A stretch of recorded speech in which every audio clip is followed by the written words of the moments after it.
Good morning, Maggie. Good morning, EJ. How are you?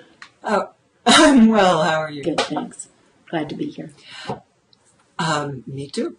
And you and I have a long-standing, and I would like to think friendly disagreement about whether same-sex couples belong in the legal, civil institution of marriage. And I wanted to know if you would like to start by explaining to me your point of view. I would. Thank you. And you're holding my book up there so everybody can see. Oh, I'm going to do it again. Yes, I'm going to hold up your book. Okay, thank Here's you Maggie's very much. new book. With Professor John Corvino, who takes the pro-gay marriage side, and I take the other side as well. So why do I not think that the civil government should recognize same-sex unions as marriages? The short answer is that I don't think they are marriages, and that I don't think that that's a circular statement, because I think our classic understanding of what marriage is captures certain important truths about human nature and about marriage. The short way of putting it is, marriage has this special status in our society, and particularly a public status, because we all depend on marriage. We depend on marriages because these are the only unions that can make new life and connect a child to his or her mother and father. And so marriage as a public idea, as a word, as an institution with, across time and history and culture, is not something separate from marriage that is the union of a male and female. It's the heart of what marriage is and what it does, in my view. It's not why individual people get married. It's why the whole society creates an institution called marriage and surrounds it with public concern and civil laws. And I don't think that, and I don't know if we agree on this or not, EJ, I don't think that we can simply decide that same-sex couples are marriages and this classic understanding of marriage goes unchanged. I think if two men or two women are a marriage, then clearly we have, in a definitive and institutionalized way, repudiated the idea that our concern for marriage is grounded in the need to make a next generation and the ideal of connecting that generation to his mother and father. Where in adopting same-sex marriage, I think we are, in fact, marginalizing and probably repudiating these, which have been at the heart of the public understanding of marriage and for hundreds of years. Okay, so my point of view, as you know, is a little bit different. When I look at the history of marriage, and my book was What is Marriage For? And I don't have a copy to hold up in front of the camera, but with the blogging heads, we'll put a link on the site for both of our books. What I saw was an institution that was constantly changing, that had many different purposes. Well, I wouldn't say many, 6 different purposes. And the rules and boundaries and laws and practices changed in that institution based on what the society around it, and changed radically, based on what the society around it believed to be the critical purposes of marriage along those different axes at a given time. So, for instance, the Romans believed in marrying as often as you wanted to marry, marrying and unmarrying. The Hebrews, I wouldn't really call it I suppose you call it the Jews, although it didn't really become modern Judaism until the Babylonian exile, but the contemporaneous Jews believed that marriage was, man was not meant to be alone, that it was really against God for people to be two alone, and you needed company, and it could be one or two. There was polygamy. And offspring were certainly mandatory. That was part of what you were supposed to do for God, was have children. Christianity, or you can't even call it Christianity in its early years, but the early Christians, up until the Catholic Church and then beyond, really fought to change the definition of marriage partly into what you're talking about now. One man, one woman dedicating their bodies to each other and not sharing them with anybody else.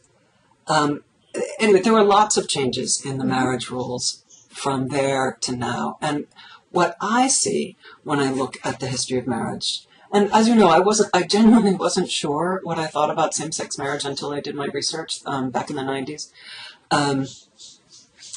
What I saw was a complete transformation in the regulation and beliefs about the purposes of marriage between about 1851 and about 1965, when you get Griswold versus Connecticut. I'm going to pick out three of the most important changes. One was marriage with divorce. The Catholics and then the Protestants had pretty much eliminated the idea of marriage with divorce. Jews always thought that that was fine, since there was a emotional, spiritual purpose to that union. Early Christianity had thought the important thing, there was really only one reason, given that sexual desire, this is the Augustine point of view, given that sexual desire distracted the mind from God, what could possibly be the purpose of it? It could only be to make babies. And so you had to find one partner with whom to share that desire if you were going to express it. And it would always be illegitimate to have any kind of sex that would prevent the making of babies, right? Drinking pennywort tea, anything that would prevent conception or not lead directly to conception would be the crime against nature. Or that would interrupt a pregnancy, right? That was also a very early. Or that would interrupt the pregnancy. But, coitus interruptus was just as bad as pennywort tea, or any kind of sterile, I've got air quotes here, sterile sex was the crime against nature. So between 1851 and 1965 with Griswold, you get several changes in marriage that all lead to same-sex marriage. One is marriage with divorce and remarriage, right? Because they used to have what they called divorce, but it was really just a legal separation. You weren't allowed to marry somebody else because that was considered polygamy. You would have two sexual partners alive at the same time. That was sort of a horror. So the Catholics were always against it. The Protestants fought it. Major denominational breaks, fights at their annual conventions over this, until finally the country accepts that contemporary marriage believes it is for an emotional union, that the spiritual part of marriage is love and affection, and so marriage ends for lack of love and affection.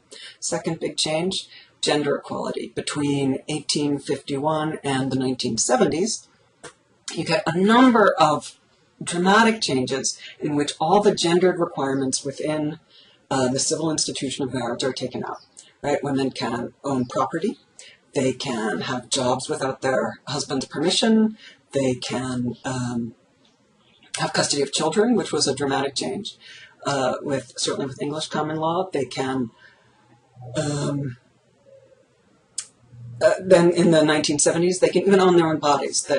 We get the concept of domestic violence and marital abuse, right? Men are no longer allowed to have sex with their wives if their wives say no.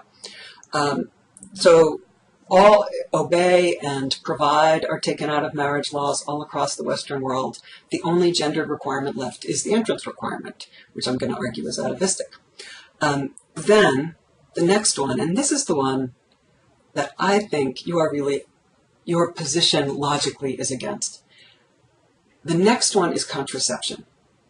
Right? There was the major moral panic over the drop in the birth rate between the late 19th century, when Goodyear invents rubber and therefore the condom, and all the way into the 1950s with the baby boom. Birth rate drops. Everyone knows it's not because married people have stopped having sex, it's that they are now using contraception. And huge battles across the country over whether or not that should be legal, or Margaret Sanger should be arrested, jailed, all of that. And the Margaret Sanger forces, saying women need to be able to control their fertility and not die in childbirth, or die of total exhaustion after having 10 children, that side wins. 1965, we get Griswold versus Connecticut, in which the Supreme Court says the state of Connecticut can no longer ban the sale or use of contraception. I always thought banning the use of contraception was kind of funny. Who is going to enforce that? And that is what snips that link between sex and diapers.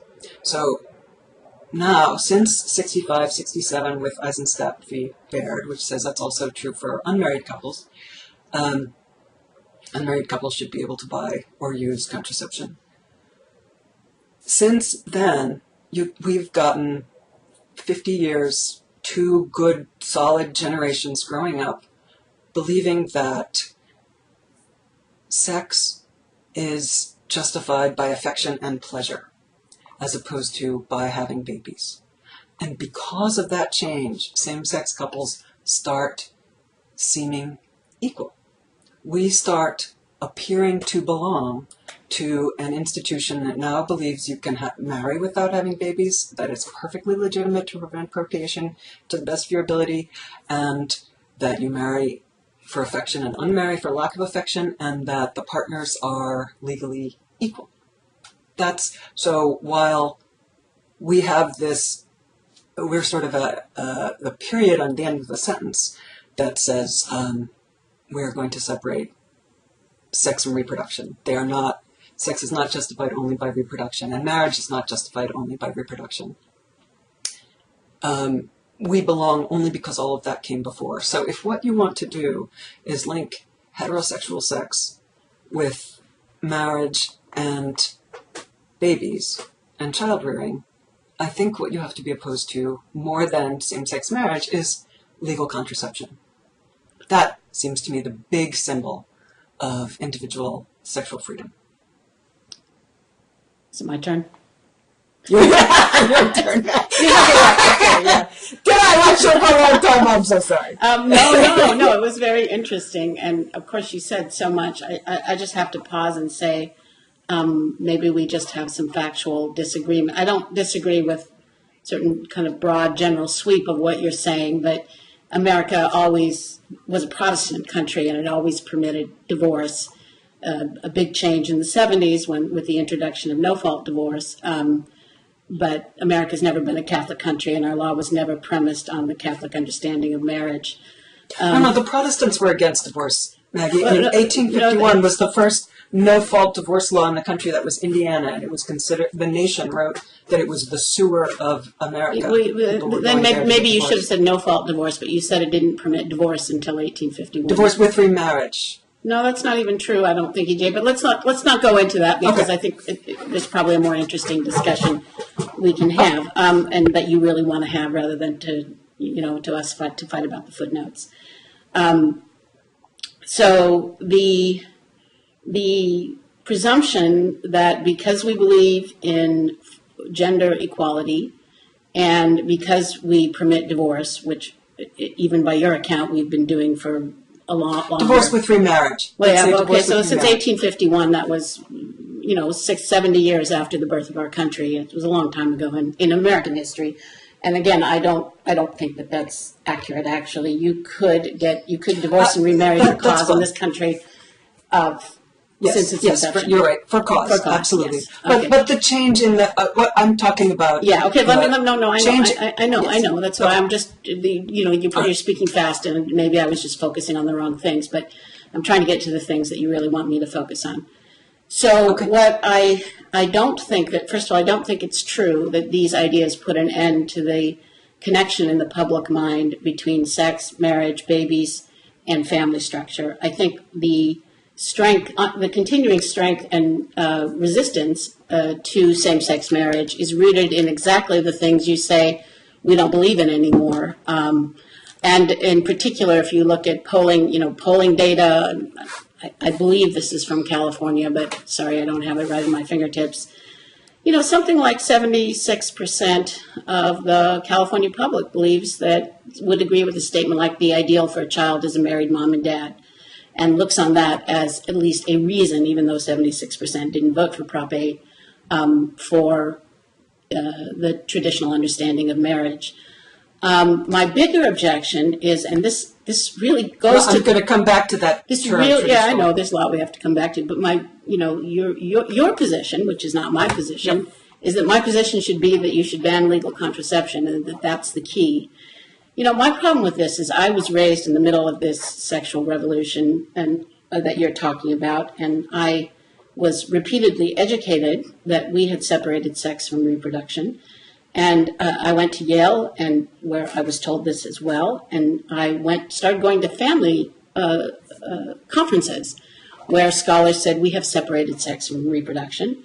And meanwhile, not only, of course, in my own life, because I became an unwed mother through an unplanned pregnancy when I was 22, but in the experience of a lot of my friends and some of my relatives, even in the privileged classes, which you have to call people who send their daughters to Yale, in some sense the privileged classes, we keep saying we've separated sex from reproduction, but the girls keep getting pregnant. Right? What is this going? Why is there this huge disconnect between what we tell ourselves and what's happening all around us? I mean, today it's 42%, I believe, of births are out of wedlock. 3/4 of all births in this country are unplanned by at least one of their parents. We have more than 1 million abortions. Those are obviously unplanned pregnancies. It's true that we have dramatically reduced the likelihood that any one given instance of sex between a man and woman will produce a baby. But we're creating institutions that are premised an idea that is so blatantly false, and yet it doesn't seem, the really smart people, the people with the PhDs, don't seem to get what seems really obvious from just looking at the world around you, which is that sex between men and women continues to make babies. If you engage in it on a regular basis, the odds are quite high, and I can actually go and tell you what they are because being a Yale girl, I went back and looked at how come if contraception is 99% effective, are all these women getting pregnant? I mean, what does this mean? But in fact, let me finish. No, okay. You went a long time, so just let me finish this thought, and then you can speak a long time. Okay. So if it's true, and it is true, that sex between men and women makes babies, it is, in my view, from my experience, the most important thing about sex. There are other important things about sex. It's not the only thing about sex. But the fact that sex creates new life, should be the organizing moral principle. If you're going to engage in an act that can make new life, that's obviously, even though, we like sex for lots of reasons and it does good things and bad things in other ways. The principle for organizing your sex life around the reality that sex makes babies is marriage. I mean, the only way you can protect your children and give them a mother and father if you're doomed to be attracted to the opposite sex, which sometimes is quite a challenge, frankly. I mean, really. I'm sure there's challenges to the same sex, but anyway, I speak of what I know. My condolences. The only way that you can guarantee that your child receives the protection of a mother-father is to focus on this as a need and to act in very disciplined ways. If you're not married, you may think this means, being extra careful about contraception and maybe limiting your sex life to people if something happens. You haven't picked a really horrible dad for your child. I mean, someone you might consider marrying with. That would be one potential strategy. My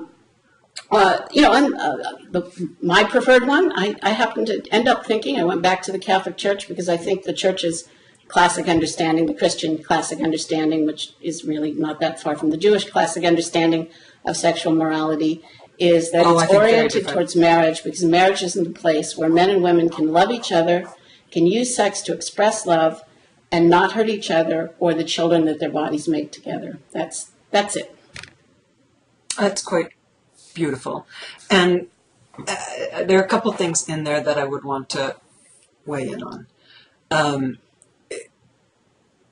One is that if you're talking about I think you and I agree that same-sex couples.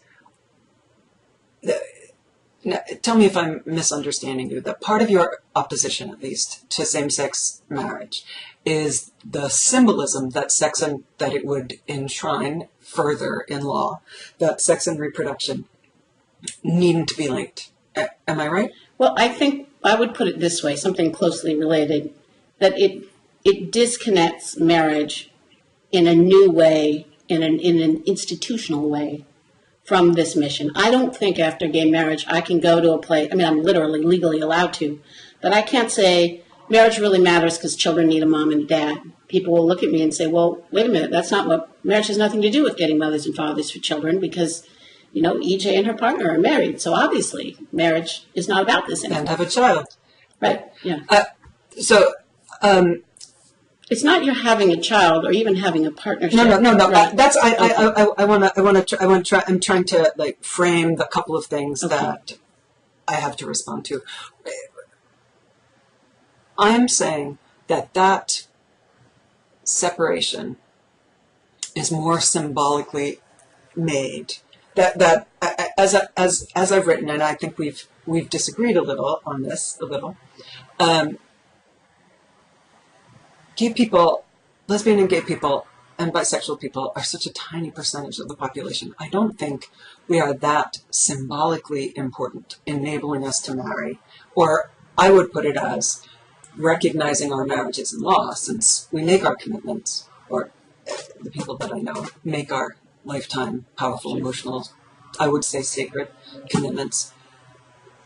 Having those recognized in marriage law, marriage being the big, baggy, pluralist institution that we have that enables people with completely different understandings of marriage to have some language to refer to each other in times of crisis. I'm talking about civil marriage here, not.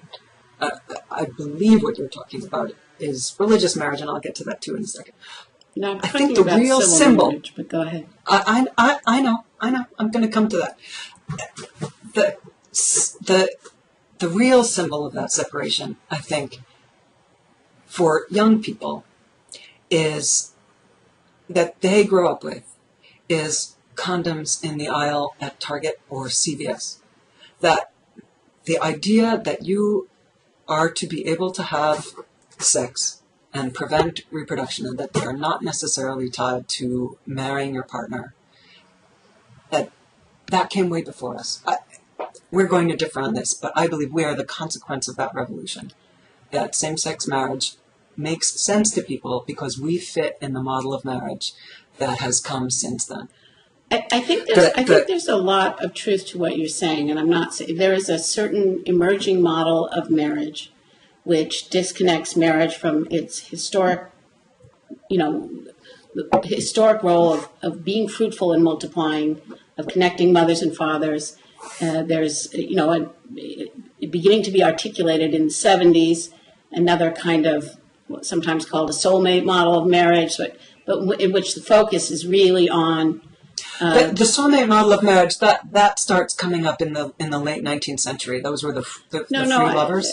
That dates back a little farther. And one of the things I wrote about in Enemies of Eros is that as we start developing a soulmate theory of marriage, at least in the 19th century, they knew the difference between marriage and free love. They were opposites, right? Now we're actually kind of redefining marriage, and this was a book I wrote in 1989, so that a lot of people started talking about marriage the way in the 19th century they talked about free love that's not bound, that's not tied, there's no kind of obstacles to leaving, and therefore you can be sure that the one person is with you only because they love you purely. And I think there's a lot of problems with this model of both love and marriage. And it certainly argues against having an institution at all. It moves against the idea of having a normed set of relationships that are trying to guide the way people behave. That was the impulse of the free love movement. But so there are these trends, right? But I guess what I feel like, EJ, maybe you don't acknowledge is that the counter trends, that the older understanding of marriage is not dead. It's in trouble. If it weren't, we would have more, when I was born, 95% in 1960, 95% of children were born to married couples, and 85% of those marriages lasted for life, right? We've had a decline in the divorce rate in the last 20 years, so now probably 40% of new marriages end in divorce. We don't know for sure because the government has stopped collecting those statistics. But then a huge dramatic increase in out of wedlock childbearing, sometimes to cohabiting couples, and often to solo mothers like myself.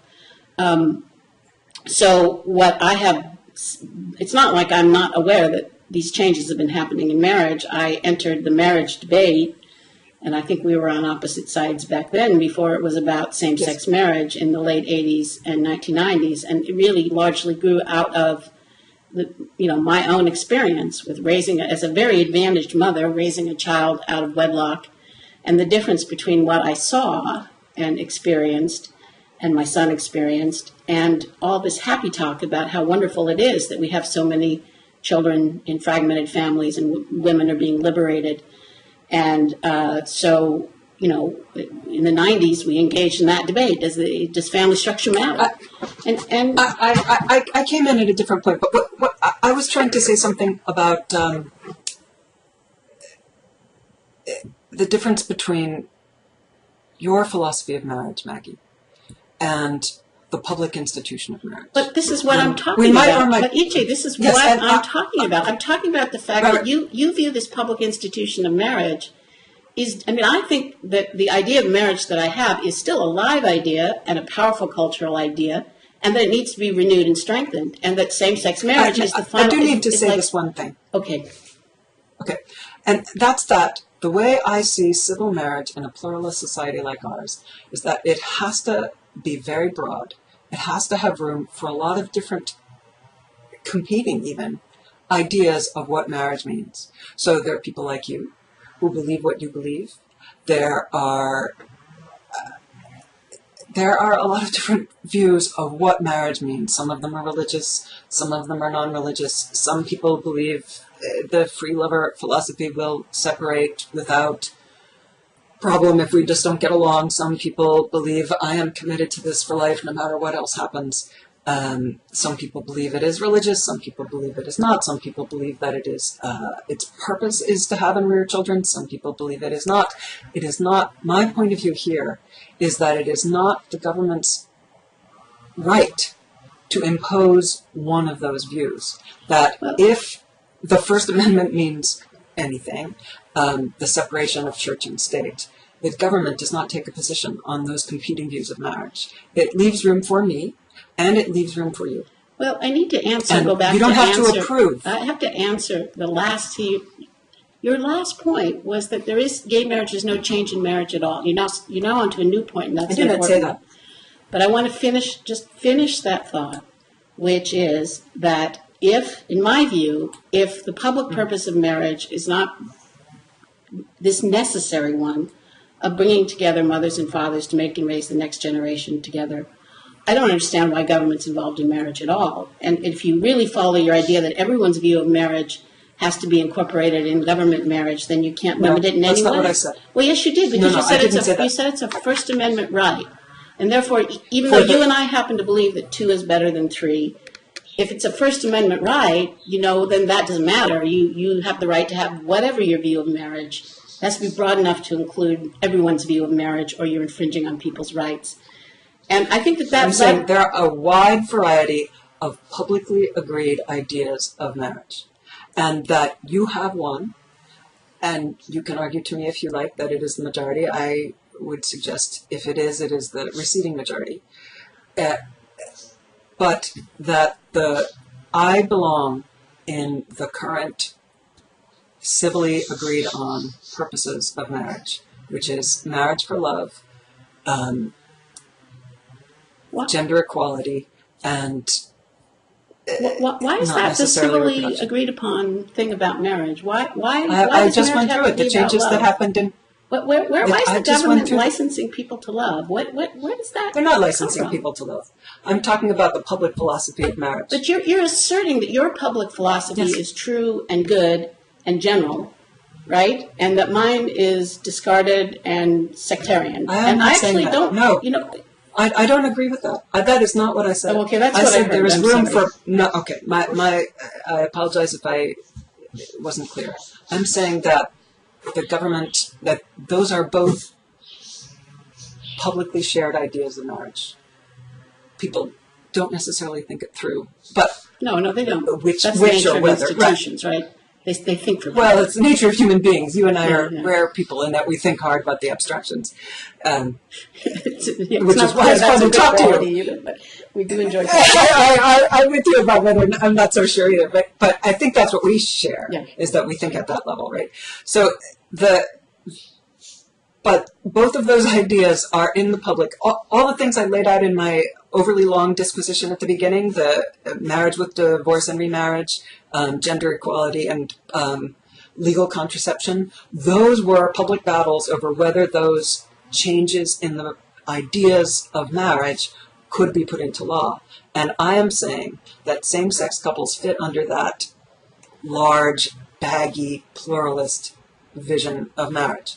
That your vision of marriage is also fits in it. So what marriage is, here's what I see civil marriage as being for, right? Religious purposes of marriage are different, but civil marriage is helping make sure, given that people do form bonds, sometimes lifetime bonds, and given that people disagree about what the meaning of those bonds might have been, or who gets what when those bonds are sundered, civil, or who gets what, who deserves what when those bonds are made, civil marriage is a way in an incredibly vast society like ours, where not everybody knows who means what to whom, right? We're no longer in villages, we're in a world of thousands of contacts, easily made within a couple of years.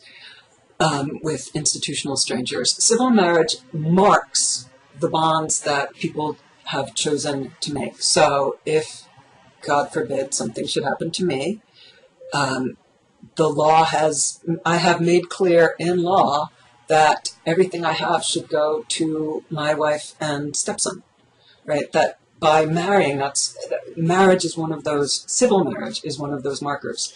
Yeah, it doesn't do it to your stepson. You know that. You need additional. Yeah, I know. I did that. I've done that. And there's other. I just don't want anyone else who's listening to get confused about that. No. Don't get confused. See a lawyer. Don't use my advice. Okay.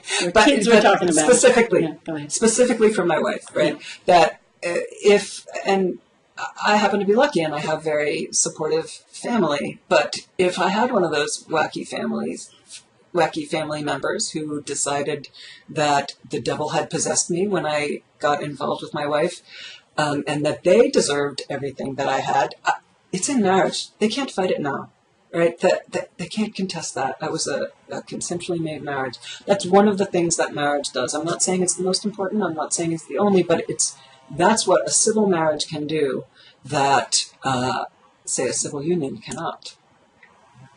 Well, It says here. I actually think We a civil count these union people as partners. could do that, actually. I don't know why it couldn't do that. And I also don't know, and I know this is not a gotcha, but if in fact people form enduring bonds, and that's the basis of marriage. One of them. That's I the keep plural saying one. that You're they're defining it as the thing that's the thing that all the different ones them. have in common, and therefore that's what makes it a civil marriage, whereas other people may have other ideas that make it some other kind of marriage. I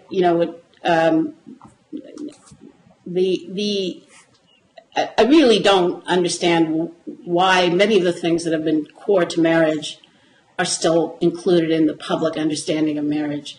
Like, for example, that it's wrong to commit adultery. That seems to me, under your definition, has to go, because you can still want to give all your possessions to your domestic affections, even though you don't necessarily believe in sexual exclusivity. It's not clear to me why this couple needs to be having sex. I mean, it's not clear that sexual bonding, which was considered part of the core, it actually is part of the legal definition of marriage, and an ability to have children actually did not qualify you for an annulment, but an inability to have sex did. It was core to the law's public civil understanding of marriage. I don't know why, those old Boston marriages of two sisters living together don't fit under your definition of marriage, or at least even if they don't fit under your and my definition of marriage, who are you to say that the law should keep these people out of this institution? I mean, what is the real reason why I don't think sisters would have counted in a Boston marriage. That was sisters living together. That wasn't. We're talking about two women, right? Two unrelated women. No, well, I mean, the Boston marriage is sometimes, anyway, now we're in the definition of what the 19th century Victorians thought of as right, Boston but marriage. I'm not going to include sisters because they're already family. Okay. Sisters are sisters. If you can't inherit, your people can contest your will to your sister. You know, I mean, it's not, if it's, so I guess what you're saying is a biological stranger, you need a mechanism for making clear that this is your primary emotional bond. Is that what your understanding of what, I mean, I can see why you need a certain number of legal instruments, but I don't understand why, you know, we would say marriage is foundational to society, as courts have said. By the way, I would also say in defense of my view that it's not only the majority of voters, but the majority of courts have actually so far, now this may change, upheld this as you know, the historical grounding of our marriage laws. So, I mean, we are in a period of change, to get back to that. We are in a period of change, and it could be that you're right, that this view of marriage that I have is receding, and, you know, if you wait a couple generations, it'll be gone. I think that's a big problem, frankly, because I think it's not just my view of marriage. I think it is, in fact, necessary for society to at least, you know, implicitly idealize this particular kind of sexual relationship, because children get hurt if we don't figure out a way to do it. And children are getting hurt right now, not because of gay people, but because the mainstream society is moving, and the younger generation is increasingly moving away from this understanding of marriage towards me and my emotional needs first, understanding. So Maggie, given that your problem with same-sex marriage, if I understand correctly, is primarily that it shifts the lever away from, it means marriage no longer reinforces that concept that you're talking about, right? Okay. Right? That I want to throw up the example of Massachusetts. It seems to me that, in fact, the trends you're talking about in marriage are happening in the states that are most opposed to same-sex marriage. So Massachusetts, for instance, has one of the lowest divorce rates. It has one of the most intentional birth rates, right? Birth most likely to be intended. It has low non-marital birth rates, and it has same-sex marriage. But those go together. No, and I mean, that holds up across most states. No, we don't have good research into the effects of. It took 25 years before social scientists could say that no-fault divorce probably had some effect on the divorce rate. But what I will say about Massachusetts is it's very old, it's very rich, and it's very white. And if you control for those three factors, I don't know that you would be as happy with what. And it's a problem with the so-called blue family that Naomi Kahn talks about. It doesn't actually do the one thing that families are supposed to do, which is make enough children to replace the population. The blue family is a very kind of specialized model of reducing your childbearing to one late child, and you need abortion to do it. That's the other thing that that's the interesting thing. Naomi Kahn and June Carboni would agree with me that contraception didn't really separate the link between sex and babies. You need abortion, otherwise we were talking symbolically. No, if your problem with same-sex couples is a symbolic one, I'm talking about contraception, the symbolic message of having it available in every pharmacy aisle. I feel like it didn't separate it for me. It didn't separate it from my family. I mean, none of the rest of whom are Catholic. I don't think that it's true, and I've tried to explain that even when you believe in contraception and use it, which most people in America do, this sex between men and women is just fraught with this possibility of making new life, and that the only way you can really guarantee this protection for your child, if you think it's really, really important that your child have a mother and father, if you're a man who believes you ought to be raising all the children you make and caring for the mother of the children that you make, there's only one way to do it, which is to first enter a sexual union, which is exclusive and includes a promise to care that all your children from henceforth, you'll have them together if you have any, and I think begins with a kind of preset idea I mean, the position of a wife who finds herself unexpectedly pregnant, even if you did not intend or count or want to have children, is just very different from a girlfriend because of the presumption that marriage really does have something to do with making and raising the next generation together. All right, so Maggie, I believe that, forgive me if I'm wrong, but I believe you've now articulated that philosophy a few times. So we're going to leave it there. And what I want to say is that philosophy, that's a fair one, but I do not believe that, I see it as fundamentally religious. And I do not believe why do you see that, it as religious? What did I say that was religious? I don't mind. Can I finish my have a religious view sentence? of marriage, and I can talk about it. But is the idea that sex makes babies as a fact in our society, is that a fact? Or is it a religious idea? I'm going to finish my thought. So I believe that your philosophy of marriage, that is its purpose, is all the things that you just articulated so well, and I'm not going to try to reprise, that is one philosophy of marriage, and it is not the only one in our public square. And that I belong, and then we're going to leave it alone because I think we've each said our side. I belong in some of the other parts of the marriage philosophy. So what, oh gosh, now I'm going to forget the two things I wanted us to move on. Oh, here's what I want to ask. If you don't want sex and reproduction to be separated, what is your position on something like donor semen, donor eggs? I mean, when you say biological parents, do you really mean that firmly? So if you had a married couple who, for whatever reason, were not able to bear a child, should they be barred from using donor eggs or donor semen? Well, I don't know about the legal situation because I haven't. It's not an area I've specialized in or thought about enough to take a firm policy position. But morally, I think it's wrong to deliberately create a child and deprive that child of his mother or father. So yeah, I do have problems with IVF, but I don't see that as key to the marriage question because it still remains true that sex between men and women makes babies. Right? You know, I mean that is like functionally far I do want to go to the other central to our question that I society think you raised, than which I is am. why do I think including gay couples in the public definition of marriage will change marriage? And because it's such a small part of the population. I think if a very tiny part of the population can, in fact, succeed in making this legal change, it's under the name of equality, right? Because EJ, equality is our state religion. You're not allowed to dissent from something that's equality, at least, and still be considered a good citizen, even if you're legally allowed to do so. So there's going to be relentless pressure, which we're already seeing unfold, to people who have my understanding of marriage, which was our understanding. It was the law's understanding. It's the reason repeatedly in our legal history this was articulated as core to why marriage is a public status and why government is involved in it.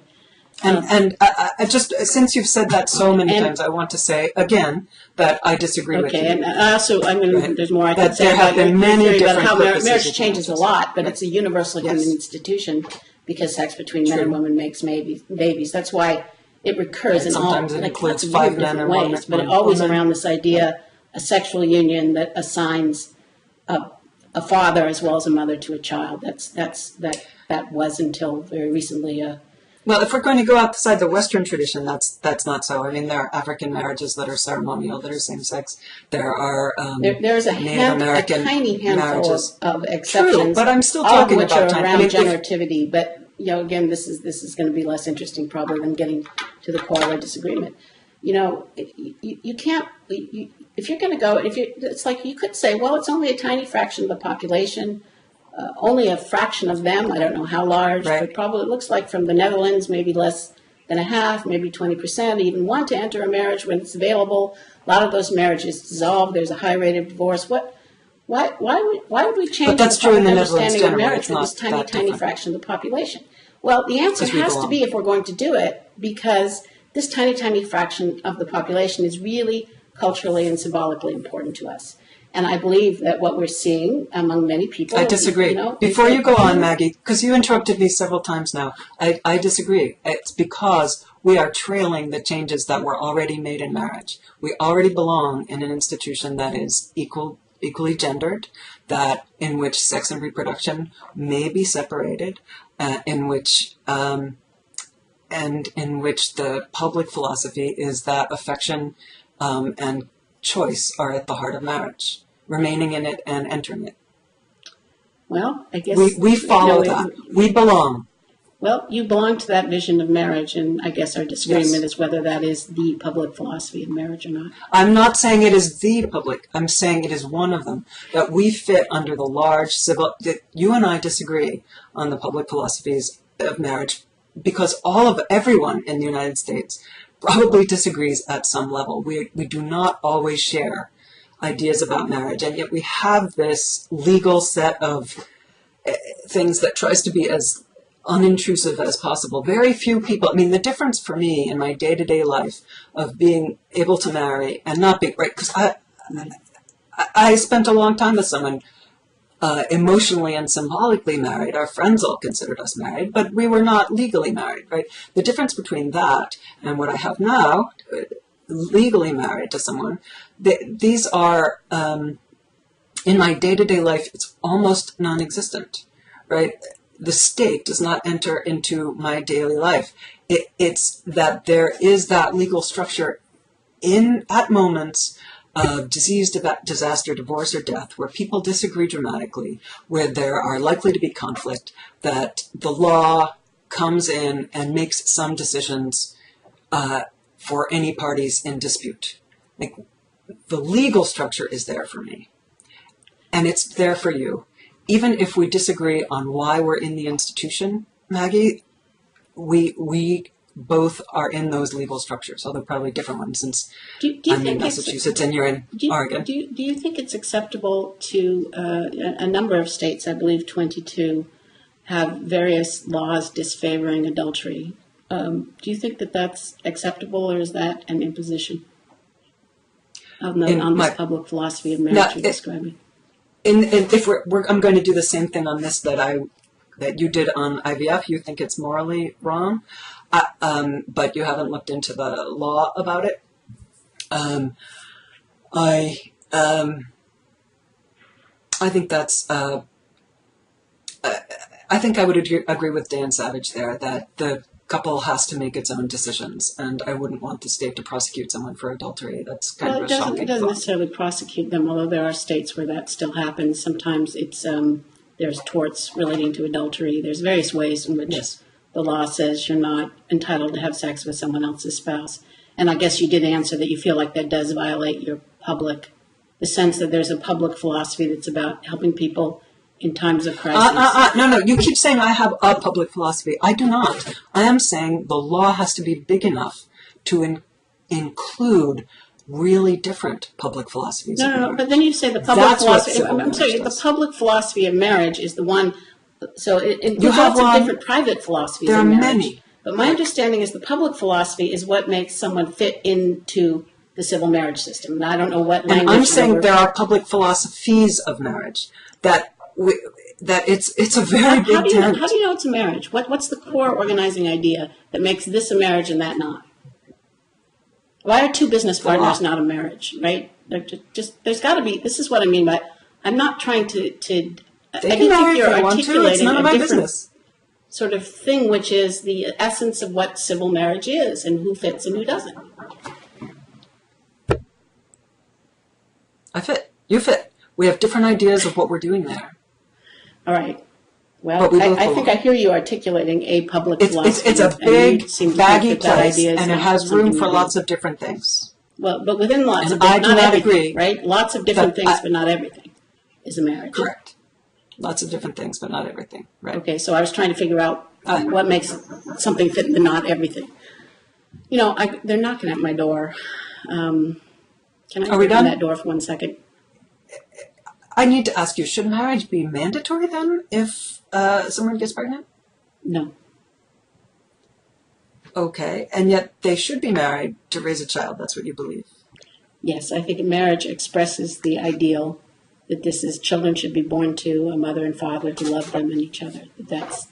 And yet that's not an ideal that is upheld by research. Two parents seems to be fine so long as they are both profoundly attached. The IVF parents do fine, adoptive parents do brilliantly, and same-sex parents. As long as you compare same-sex from the start with different sex with the same structure, IVF parents or adoptive parents, do equally well as parents, and the children do just as well with profound attachment. Why need it be two biologically linked parents? Well, first of all, we disagree on the state of the research. I think we don't know really how children fare on average raised by a same-sex couple from birth, because we just don't have a probability sample of such couples and follow their children to adulthood. We have There's a Dutch study. Yes. What? There's I'm thinking of the Dutch study in which they're comparing the parents at an IVF clinic. So they've got a biological father and biological mother. No, there's a lot of different research, but okay. In the family structure debate that we engaged in the 1990s, if I went with the quality of research in that debate and to say that it's better for children to be raised by their mother and father than by cohabiting couples or solo mothers, that's being used in the gay parenting debate, I would have been laughed at. We don't have a random sample of children followed to adulthood and know how they fare. And I'm pretty confident that that's true. We have various other pieces of research, much of which looks promising. But until you have a random sample, which is hard to get because it's a very rare family form, it's not that the researchers are bad. Sure. You really don't know. On the other hand, Maggie, biological parents there's grew up differences so with badly. adoption children, and the adoptive parenting form does very well, but it actually does not do as well. I mean, there are differences, and there's an acknowledgement in the literature that you have to acknowledge the adoption difference. I think adoption is a wonderful ending to a sad story. I mean, there are children whose parents can't, or worse, won't take care of them. Those children need parents, and adoptive parents who come into it. One of the reasons I think it's possible, if we do the research and it shows that same-sex couples do, remarkably well, like adoptive couples, some of whom may also be same-sex couples, it's because you have this enormous selection effect into parenthood, right?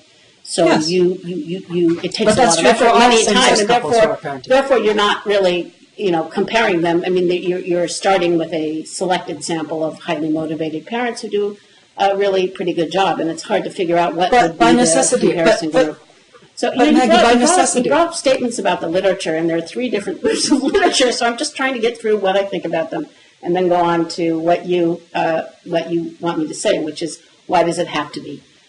It doesn't have to be. There are children being raised in a variety of family forms. We have to respect all parents who are struggling to do a good job, but marriage, in my view, the reason the government got involved in marriage in the first place, whereas it doesn't get involved in my priest's vow of celibacy, is precisely because we need an institution that communicates to the next generation that it's really important that your child has a mom and a dad. And if we don't do that as a society, and we don't have an institution that does it, we know that a lot of children get hurt. Because the default of heterosexuality is children being conceived in less committed relationships, whose parents then move on to other romantic partners, and a great deal of my wife and I so raising her child don't harm that. I could believe, now as I said, I don't believe we know the research. I could believe that children of stable same-sex couples do better than children born to a married mom and dad, and it wouldn't change my view that marriage is an institution that has this purpose. And what a same-sex couple committing to raise a child is kind of outside that purpose of marriage. They're doing something else, and you may need other institutions. But the child still needs all the protections that the marriage offers the child. The commitment of both parents, incomes, the exit fees that would be required. That sort of push the couple to hold together. It doesn't do that for your stepchild, though, right? Because you still have to do other things. Marriage itself only does that for opposite sex couples. So I have a child stepchild of that union, right? Right. So say we had met before and had either conceived or adopted a child together, then we would have been parents together from birth. That's also the case with many. There are many heterosexual stepfamilies. But the child is still a little more protected from that additional parent leaving. right, because of the marriage. Yeah, but it's not actually clear that remarried families protect children. I'm just talking about opposite sex couples. So I don't view that as part of the way that marriage protects children. And so should they not be able to get married since that's not the ideal structure? No, because every child that they have from that point on, first of all, they won't be creating children in fatherless families through other sexual unions if they keep their marriage vows, and adultery is part of the marriage vow in our culture, in our public culture. They will, any children they have from thenceforth will enjoy the protection of their mom and dad. So there's children in lots of different structures, and we need to figure out how to help them all. But the answer to it is not to just take this one-size-fit-all thing called marriage and say, well, this is going to be the thing that protects these children. You know, we'll let single mothers marry themselves, and then they'll be married, and then they'll get the protection and benefits of marriage. I know that sounds absurd, but yes,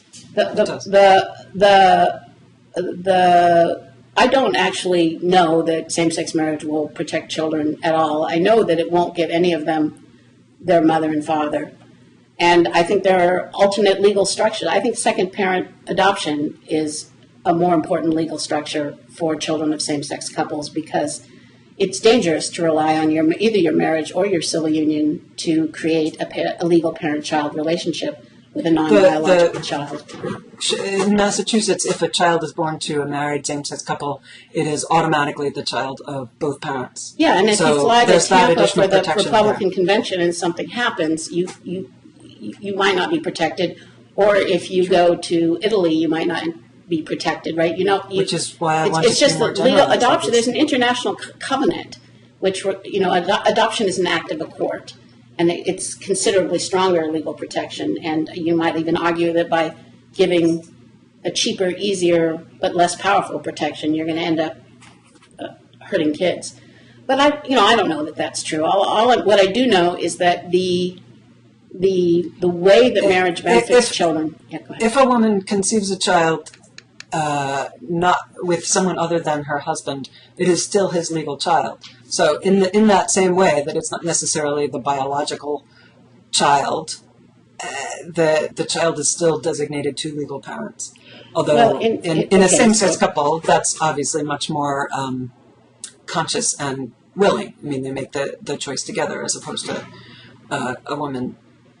So the actual law, so marriage is presumed to be an exclusive sexual union. So the father is presumed to be the father of the wife's children. And it was under common law rebuttable, only by proving that he could not be the father, which with DNA tests gets easier. Before it used to involve proving you were out of the country. That wasn't the Supreme Court decision, though, under, what was it, Gerald D. and Michael H., that even though they had proved he could not be the father, he was still the father? I mean, because of the marriage. The law of what happens when the father is not the biological father is actually all over the place right now, and courts are going in different directions. Right, because of it's just radically undeclared. But this is in the last 25 years things have become unclear. But that was the classic reason why the husband was the legal father of the wife's children. I have to say now that we've gone over what they expect us to do on this, and I think we've made clear, I hope, to anyone watching how different our visions of what marriage is for. I will just say again that I think if what you want to do is tie biological parents to their children, you are aiming your guns at the wrong target. Well, I think you're really wrong about that. And I've tried to explain to you why I think I know, but it doesn't seem to make a dent in the way you're thinking about it. So we think about it differently, but we clarified our point of view, and I will see you around. Well, thank you so much, EJ, for having me. Thank you, Maggie. Okay, bye-bye.